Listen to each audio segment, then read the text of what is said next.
we talked about 3 of the top 6 players in the draft from France. I don't know if all of them, I'm guessing all of them are on the Olympic team. I mean, they're young, so maybe they're not. But Wemby's going to be on there.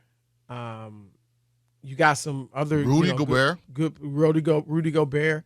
So France will be interesting. Canada.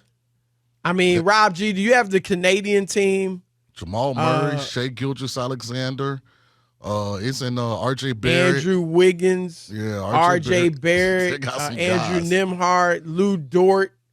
Rob G got it. Go give us their list. Well, quickly, clarification. For the French team, none of the guys that were drafted are going to be in the upcoming Olympics. Okay. That's because they're not on the senior team. They're considered the junior team, so they'd be ready for the 2028 Olympics. But for Canada, it's all NBA players or former NBA players. Nickeil Alexander-Walker, R.J. Barrett, Trey Bell-Haynes, who's I believe the only guy who's not had like an extended career in the NBA, Anthony Bennett, Lou Dort, Corey Joseph, Trey Lyles, Michael Mulder played for a hot minute, Dwight Powell, Andrew Wiggins, Shai Gilgeous-Alexander, Dylan Brooks. All right, here's the thing. Let me quickly, I'm going to tell this story because this is twice that this has happened and they've been right on the money. I've told the story, Sean, before of how in 1996 at the Chicago pre-draft camp, the great Larry Brown, head coach, he told me the next hotbed of basketball is going to be Eastern Europe. This is 1996. Mm-hmm. Now, you know I'm thinking in my head, man, please. Like, really? Eastern Europe about to take us out? He said that's going to be the next hotbed, he said, because those kids, it's impoverished over there. They're struggling, and basketball is their way out. He said, I believe he said, just like it was here in the ghettos of America. So that's one thing that obviously came true. I've been to Eastern Europe. Have you been to Eastern Europe? Via movies, Google Maps. Yes. Well, look, actually, you know, no. A lot of us go to visit Europe, right? When we go to Paris, we go to Rome, we go to London, we go to Madrid and Spain, all that. And it's, you know, those are beautiful, wonderful cities, right? Yes. Man, I went to Serbia when I was over there with Brandon Jennings. It's the hood, man. Yeah. It looks like Youngstown, Ohio, or worse. But you saw battle torn, like buildings that have been blown up and ravaged in war were still there. It's complete. Eastern Europe is very different from the countries that most people go visit and, you know, on vacations. And it's hood. And those kids, they are over there, man, playing for their livelihood and stuff. So that happened. And then this was at the Summer League in Vegas. I don't know. I was still at ESPN. It might have been 2012-ish, somewhere around there. And there was a guy from Canada who worked for an NBA team. I can't even remember his name. But he told me, he was a black guy. And he said, man, Canada is about to start producing some great players.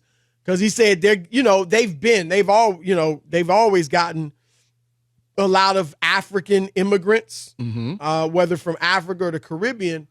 And he said they're really taking the basketball. And they're emulating the American players and they're working on their games and they taking it seriously.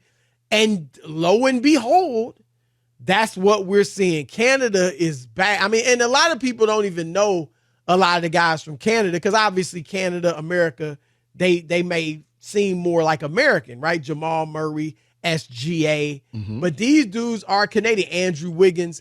And the thing I'll tell you about their team, now I think we should be the heavy favorites or the favorites, and I think we'll win.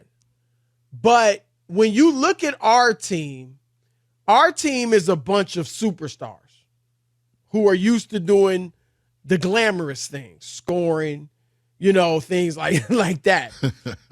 When you look at that team that Rob G just read off with Lou Dort and Dylan Brooks and a healthy number of role players, that's really like a team because they got a few stars. You got Jamal Murray, SGA, Wiggins, maybe if you consider him. I think I'm missing a star or two.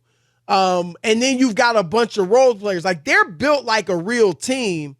And that's going to be interesting. They're obviously younger than our group too. So it's going to be tougher than I think we think. Didn't Canada beat us in the World Cup in the finals? Yeah, but we didn't make. You talking about last summer? Because we didn't make the finals, did we? Or maybe we got beat by semis. Germany. I think Canada may have beaten us too. They beat us for third place. Yeah. Okay. Yeah. Because Germany beat us. But again, that wasn't our big dogs. But that was some great players. Obviously, Anthony Edwards and others. Paulo, Tyrese Halliburton, Brunson Brandon Ingram. Had some ballers. You know, here's what's interesting about that team, and you kind of alluded to it. We never worried about that not too long ago because Kobe would do the dirty stuff. D. Wade would do the dirty stuff. Like, they had guys on the team, even though they were superstars, that they were willing to do it. It'll be interesting with this team, and I'm sure some guys will. I just don't know if they got a lot of alpha dogs. Old and injury prone too, though. Yeah, Kawhi's, been I think hurt a lot. Kawhi would do that, but how healthy is he going? Yeah, his body's let him down. Anthony Edwards has that alpha male dog, but there's some really talented young guys. He's ready for camp. I hope he stays healthy. But even you mentioned that Redeem team with Kobe. I mean, that's when LeBron, Kobe, Wade, Melo, they were pretty much in their prime. Obviously, Kobe was in his prime. D. Wade had already led a Miami team to the championship. LeBron had led a team to the finals. I mean, so these guys were at their best. And we had Carlos Boozer, Jason Kidd, who obviously was an experienced player at that time. Darren Williams. Remember, Darren was one of the best point guards in the league. Michael Redd for shooting. Dwight Howard in his prime. Chris Bosh, Chris Paul, and Melo, and Tayshaun Prince. So Tayshaun, like the role player. That Redeem team beat Spain 118-107 in the championship, the gold medal game. So they beat them by 11. And that's when all those legends were in their primes. So now, this is going to be tough, man. It is. It really is, because listen, all these guys want to win. But is it going to alter any of their legacies if they don't win the Olympic gold? No. It's like there's not a lot of pressure, in my opinion, coming from inside of America for a gold medal or bust result from this team. So, I mean, it's just I'm with pride. you. I think there is some pride. I think there is some pride. But at the end of the day, to your point earlier, when you're making hundreds of millions of dollars, you're already a superstar, a celebrity. Is pride enough? And I think where it would show up, if it shows up, and it's who was saying it? Somebody, I heard one coach recently said it. I can't remember who it was. Oh, it was in the playoffs. Jason Kidd said it going into Game 4 for the Mavericks. Like, he was like, at some point, there's going to be an opportunity for you to give up the rope, let go of the rope, right? Because we're down 3-0, and, if they get up big, it's going to be easy to be like, man, it's over. And, and you let go of the rope, and you're no longer competing. If that time comes for us in the Olympics, where not that we're down big, but where you have to reach down to the bottom of your soul, right? And compete like you would compete in the NBA finals to win. Are all our superstars willing to do that? And here's why that's a perfect question. For, like you said, a game that is not, you want to win gold, but it's not going to really impact your legacy. And I think why that's a very pertinent opinion, Chris, is the margins are so much smaller. It's not like 10 years ago where what you're talking about might be only in the finals. Right. Like, they might catch that kind of competitive game, 3-4 times just to get to the gold medal game. So, I mean, it's going to be fascinating to watch. The one thing that worries me about this team is they got a lot of the guys that have injury history. Oh, yeah. Durant, AD, Embiid, Kawhi. Yep. Like, I just hope we stay healthy. That's a huge problem. There's no doubt. All right.